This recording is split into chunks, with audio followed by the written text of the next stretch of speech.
আসসালামু আলাইকুম এভরিওয়ান, সবাই কেমন আছেন? আলহামদুলিল্লাহ আমি খুব ভালো আছি।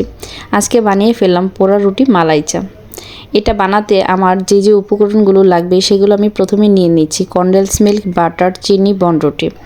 প্রথমেই একটি বনরুটিতে কিছু পরিমাণের একটা ব্রাশের সাহায্যে বাটার দিয়ে দিচ্ছি। তারপর কনডেন্স মিল্ক দিয়ে দিলাম, তার উপরে কিছু পরিমাণের চিনি ছিটিয়ে দিচ্ছি। তারপর চুলাটা অন করে আগুনের তাপে রুটিটাকে ঘুরিয়ে ঘুরিয়ে ছেঁকে নিচ্ছি। যখন রুটিটা হালকা পোড়া হয়ে যাবে তখন চুলাটা অফ করে দেব। এর মধ্যে আমি একটি পাত্রে দুধ বসিয়ে দিয়েছি। দুধের মধ্যে আমি 2টা এলাচ এবং একটা লং দিয়ে দিচ্ছি।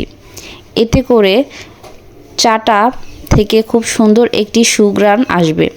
যখন দুধটা বলক চলে আসবে তখন 1 চামচ চিনি এবং পরিমাণ মতন চাপাতি দিয়ে দিচ্ছি। যখন চায়ের কালারটা চলে আসবে চুলা থেকে চাটা নামিয়ে পরিবেশনের জন্য কাপে ঢেলে নেব। তার উপরে দুধের সর দিয়ে দিচ্ছি। তারপর পোড়া রুটি দিয়ে মালাই চা খেতে জাস্ট ওয়াও।